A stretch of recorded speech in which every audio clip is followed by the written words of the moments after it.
Do you remember Alfred Duncan? Well, he has been spoke to Sporty FM exclusively about his decision to quit the Ghana Black Stars. He's been speaking about it.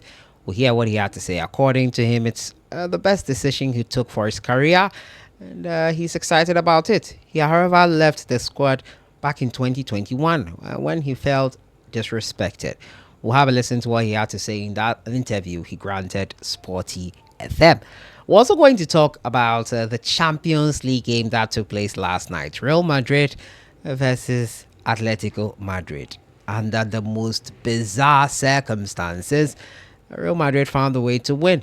It was not in regulation time. It went into a penalty shootout. And now with the controversy over whether Julian Alvarez double-touched it, a video has been forthcoming from UEFA. We'll have a look at it and we'll let you decide, following their statement, why that decision, or whether that decision, in your opinion, was the right one. We'll also talk about the Black Stars World Cup qualifiers. After seeking some blessings and goodwill from the Gamanche, Otuado has been tasked by former Black Stars player Emmanuel Ajimanbedu to make sure he gets the 6 points. Operation 6 points is what he is calling it. We'll look at all that today.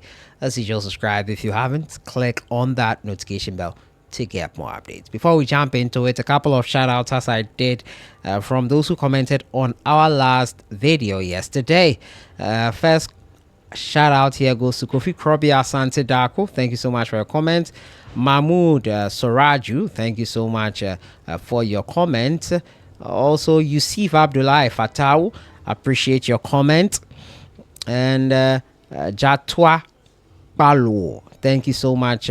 If I got your pronunciation wrong, pardon me. And YG Tando, thank you so much for your comment.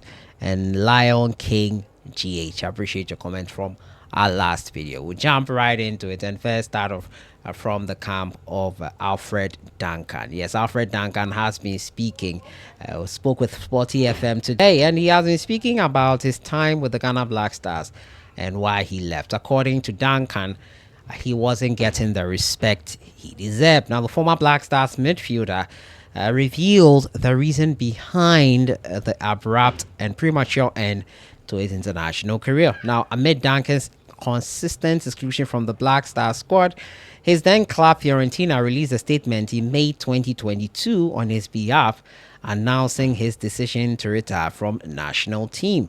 Now, in the statement, Duncan expressed his disappointment with the treatment he received over the years from the GFA. Now, speaking to Sporty FM, he explained how repeated snubs by various Black Stars coaches at the peak of his career led him to step away from the team. With the national team, it's kind of complicated. It was my decision to quit because I wasn't getting the respect I felt I deserved as a player. When I reached the peak of my career, I expect more respect, but I wasn't receiving enough. So I thought it was best to part ways and allow those they believe are right for the team to get the chance to play, he said. Nonetheless, the Venezia midfielder emphasized that his playing time was less important than the success of the national team. By stepping aside, he believed he was creating opportunities for players better suited to help the team achieve its goals.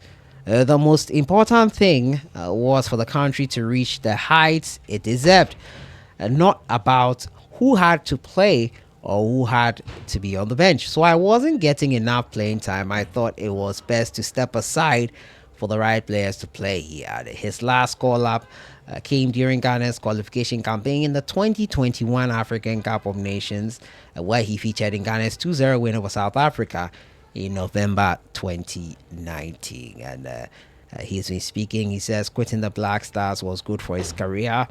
He says it was a good thing that he did. He wasn't getting the respect he deserves. It's the same reason why Ghanaian in the Saudi League, Bernard Mensah, it's the same reason why Bernard Mensah also quit the Ghana national team. He felt that he was better than others who were consistently being called, and he felt stepping aside would be the best. Yes, and they have an argument, they have a stance, but unfortunately, a lot of people might feel that way and not get it. And if you feel that leaving the national team is the best for you, everyone has to do what they feel is best for them. I, for one, have my reservations on this decision. I think that yes, probably they are right. They deserve to be called up ahead of others, and have to do what makes them feel happy. It's unfortunate. They would have been great additions eventually to the national team, but it's not, or was not meant to be. So we had to let sleeping dogs lie. And Alfred Duncan, in that interview, reiterating that he has no regret. He also talked about the fact that right now there's no way he is coming back. It's a decision that is done. It's final, and it was not, or it's not like we need his services right now. That was quite an interesting throwback video with Sporty, well, throwback interview to talk about a bit of his time with the Ghana national team. He's doing well with his club side, constantly playing, but not as regularly performing as probably he would want to. So we wish him all the very best, and we would wish him all the very best. We can only wish him all the very best and hope that he does well with his club side as he is there until he retires from football totally. And my next story has to do with the UEFA Champions League. Last night, I'm sure you watched the Champions League. You saw that controversial decision between Real Madrid and Atletico Madrid in the penalty shootout. Well, UEFA have released a statement and a video to that effect. Atletico Madrid inquired with UEFA over the incident, which led to the disallowance of the kick from the penalty mark taken by Julian Alvarez at the end of yesterday's Champions League match against Real Madrid. Although minimal, the player made contact with the ball using his standing foot before kicking it, as shown in the attached video clip, as the clip is still running on your screen right now.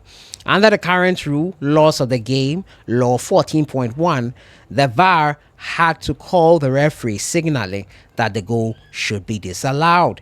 UEFA will enter into discussions with FIFA and IFAB to determine whether the rule should be reviewed in cases where touch or double touch is clearly unintentional. And that was the case here. The case that most of you were making was that he slipped. It was unintentional to make that double touch.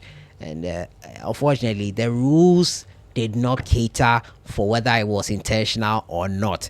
The rules are just that if there's a double touch, no matter what it is. I'm sure that there had not been an incident where a player double touches the ball, so they didn't have a case to learn from. That's how we evolve with rules. I told you about the rule when the third place match to be played at the same time. It only happened when Algeria were denied an opportunity in the World Cup and Germany colluded. Well, they denied it, but allegedly colluded and got the result they needed because third place matches were played differently. Denmark used the back pass rule to win their 92 Euro championship, back passing it to Peter Schmeichel, and he would hold on to it, carry it, and then waste time because they had a goal to hold on to. We learn and we evolve, and they made that rule obsolete because it was a foul. We will learn. We are all in a learning process. Sometimes we feel that, yeah, we have all the tech, we have all the this thing. We will all have to keep on learning. And I'm sure that with the way FIFA or UEFA is responding to this and saying that they'll consult with IFAB and FIFA on the rules, on whether it's intentional, it means it is not catered for in there.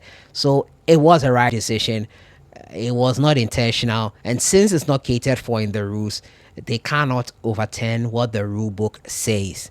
So until a review is done, and because of this scenario we have gotten, a review is probably going to happen because they've never had a situation like this when it was not intentional to have a double kick or a double touch before the kick is played. So it's unfortunate, but the rules are the rules. Basically, that's what they are saying. It was minimal, but there was contact. It's what FIFA and UEFA are saying. Operation 6 points is what Ajimambedu is calling it.